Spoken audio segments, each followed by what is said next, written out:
You good? Yep. Carter? Yeah. Kendall? Mm-hmm. Let's do this thing. Okay, can you imagine a world without flowers? It would be impossible because we couldn't live without them. Weddings, holidays, and special events like that are the most memorable days in your life, and they are all tied together with the floral accessories that we make at the flower shop.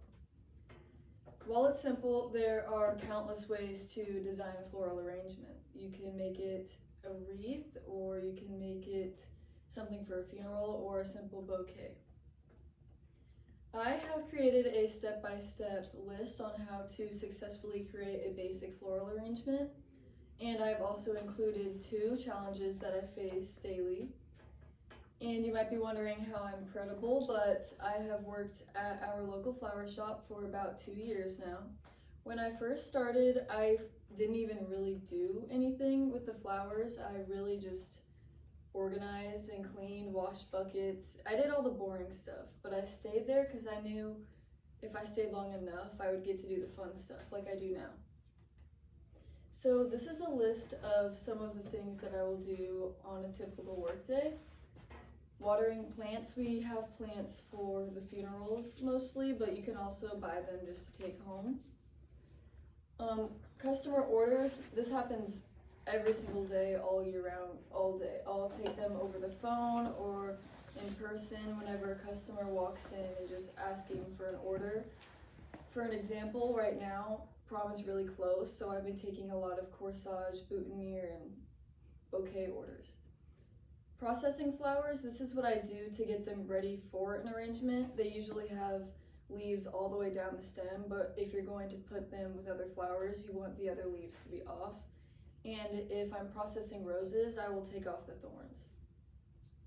Delivery, I don't go by myself, but I will go with one of my coworkers to deliver flowers to the customers, and we just walk them up to their door. Making floral arrangements, I could be making orders for the customers that are expecting an arrangement, or I could just be making them for the cooler for people that walk in to buy some without placing an order. And maintaining the shop, that would be sweeping and washing buckets, all the things to just keep everything in order and organized. If you were to ask me my favorite thing about working at the flower shop, I would say making arrangements, because there are countless opportunities, and that's whenever I get to be creative with what I do. There are 2 different types of arrangements you can make. You can make it with fresh flowers, which are the real flowers, or you can make it with what we call silk flowers, which are fake and they sell in the Hobby Lobby, things like that. Here are the 5 steps that I have created for making an arrangement. So first, you're going to choose a container. You're going to want to keep in mind the occasion that it's for. Is it for an anniversary? Is it for a funeral, a wedding? You're going to create a base that holds all the flowers together using greenery. Then you're going to choose your flowers and arrange them, and then you're going to accessorize it to make it look the most aesthetically pleasing that you can. Here is some examples of containers that we use. These are all, there's more than this, but this is what we have at our local flower shop, so it applies to our community more. A bud vase is what would be used for a single rose or just a few flowers. A bubble or a block, they're really short, and they're typically used for centerpieces for a wedding. Vases are used for every day. They can be used for weddings, funerals, birthdays, anything. Wreaths are typically used for home decor. People will give them as gifts to people. Baskets, you can use them for plants or flowers. It kind of has the same aspect as a bubble or a block, since they're usually low down and they'll be a wider arrangement rather than a taller one. And the plastic or paper mache ones are built for outdoor use, so you would use them for a cemetery or a funeral. So the second step would be using your greenery. I have found 3 examples that we have at the flower shop. The furthest one is called leatherleaf. That's the one that we use most commonly. It can be used in anything, since you can just break off the sides of the stem to make it shorter. for a vase, a shorter vase, or a block. The middle one that is a colder tone green is called eucalyptus. It's used for taller arrangements. That's something you want to use for a higher dollar arrangement.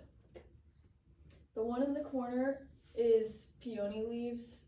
I tried to find a good example of a picture, but in person they're more round, so you would want to use them for a wider arrangement or a taller one to help fill in your gaps.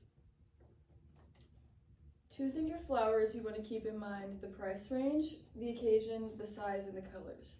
So price range is one of the biggest things, because if someone orders a $100 arrangement, we will have flowers that are $10 a stem, which is really high, and you don't want to just put 10 of them in a vase and call it a $100 arrangement, because if a customer is spending that much, they're going to expect something bigger and fuller.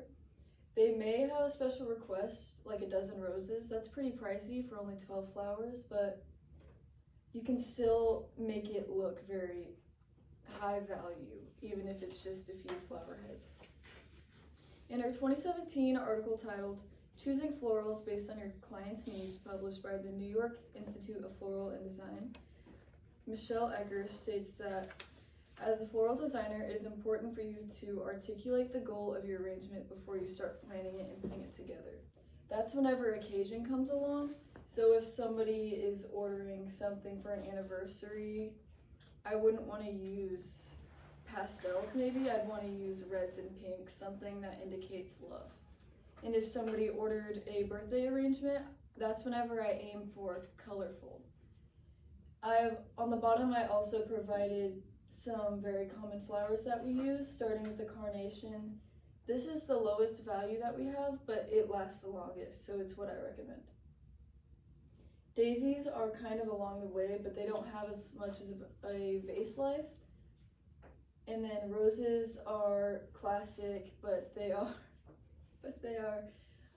higher value, so they are very common as well. And lilies are up to $8 a stem, especially stargazers, because they take up a lot of space in a vase. In the corner, I have shown baby's breath, which is a filler, and that's what you would want to choose to finish off of your vase. It helps fill in the gaps and it complements the colors of your arrangement. Arranging the flowers, you want to keep in mind the space and the height. I kind of went over this whenever I mentioned living up to the value of what your customer spends. And color distribution is also important whenever you go over the final look of your arrangement. So on the left, there is a bad example of an arrangement. In both the photos, I have picked out the same flower, the peonies.